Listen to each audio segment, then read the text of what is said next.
Depois que o meu pai faleceu, a minha mãe falou que não queria mais ninguém na vida dela, que iria se dedicar só aos filhos, né? E daí ela começou a trabalhar cada vez mais, né, para manter eu e os meus irmãos.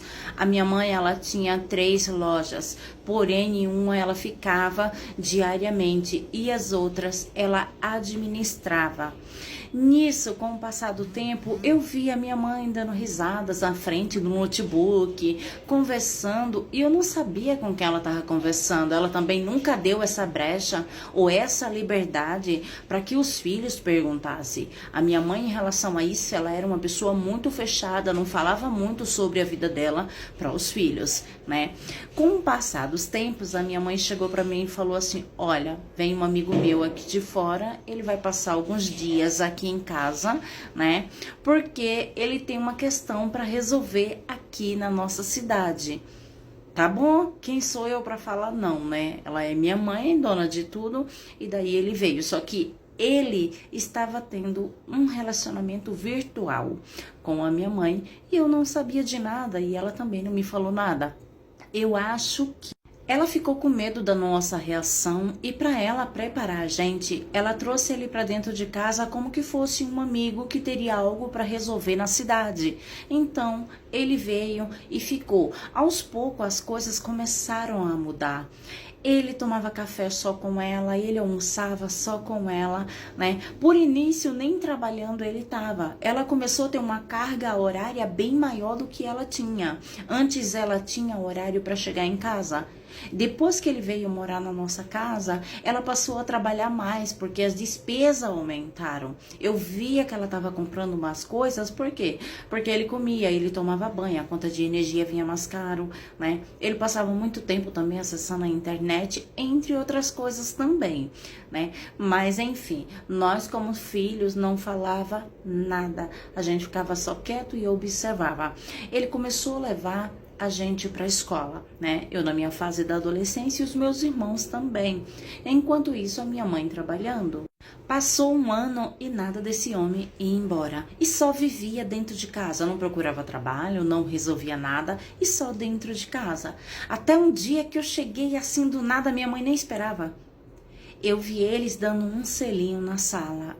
Olhei assim, né? E daí já me retirei, porque a minha mãe nunca deu o tipo de liberdade para o filho perguntar ou se aproximar. Só que ali eu cheguei de surpresa, ali eu percebi que a minha mãe estava namorando com esse rapaz. A partir daquele momento, né, eu já falei para os meus irmãos, depois ela chamou a gente para conversar, falou que estava na hora dela viver com uma outra pessoa, ter uma outra pessoa na vida dela, que o pai da gente já se foi, que ele gostaria que ela fosse feliz, né? A gente, tá bom, mãe, a senhora pode fazer o que a senhora achar melhor, né?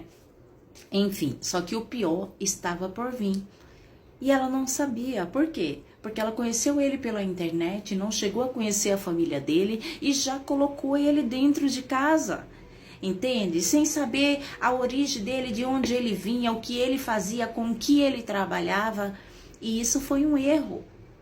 Porque quando ele entrou dentro de casa, eu não via ele trabalhando. Na realidade, ele só ficava dentro de casa. E a minha mãe que trabalhava. Um certo dia, eu estava no meu quarto, ele chegou, sentou do lado de mim na minha cama e falou assim: eu vou assistir um filme aqui junto com você. E deitou na minha cama. Eu levantei da minha cama rapidinho. Eu digo: na minha cama não. Se você quiser, você vai ficar lá na sala, assiste lá, mas aqui no meu quarto não. Aqui é privacidade minha. Eu já na fase da adolescência não iria aceitar ninguém no meu quarto. Eu nem aceitava os meus irmãos, né? E daí ele falou: eu vou ficar aqui. E colocou o filme e ficou lá. E eu fui falar pra minha mãe e a minha mãe foi contra mim. Falou: e o que era que tinha ele assistir um filme só porque ele sentou na sua cama, entende? Um certo dia, gente, era 3 horas da manhã. Eu percebi que uma mão estava passando por cima da minha roupa. Era ele, gente. Eu abri os olhos e falei: vou falar pra minha mãe. Menino, ele abriu a porta do quarto e saiu. Eu fui falar pra minha mãe. Sabe o que foi que a minha mãe falou? Você que não quer que eu seja feliz. Você acha que eu ia ficar toda a minha vida sem arrumar uma pessoa? O seu pai já se foi, eu mereço ser feliz. Bem assim, eu olhei assim, mas não é sobre isso que eu tô falando. Eu tô falando que o seu marido entrou no meu quarto e tava passando a mão em mim no período da madrugada. Ela não acreditou em mim. Até que aconteceu, gente. Aconteceu de verdade. E eu via que não tinha como falar nada pra ela. Eu digo, vou fugir de casa porque eu não posso confiar na minha mãe. Certo dia, eu fui lá, conversei com a diretora da escola. E falei, olha, ele fez isso, isso e isso. E eu falei pra minha mãe. E a minha mãe não acreditou. Aí chamaram o conselho tutelar, porque eu tava na fase da adolescência, mas eu ainda não era adulta, né? Chamaram o conselho tutelar e eu contei tudo. E daí, as autoridades foram lá na loja da minha mãe e levaram ela na hora, gente. Ela pagou o preço pelo que aconteceu comigo. E ele também. Se ela tivesse me escutado antes, não teria acontecido. Mas eu procurei ajuda. Porque eu já não estava aguentando mais aquela situação. Dentro da nossa própria casa, eu não poder estar no meu quarto segura porque ele já chegava. Ele quem controlava tudo. A realidade é bem essa. Fica alerta para mãe, papais, cuidado com os seus filhos. Deixa os seus filhos bem alertados em relação a tudo. Não tá fácil.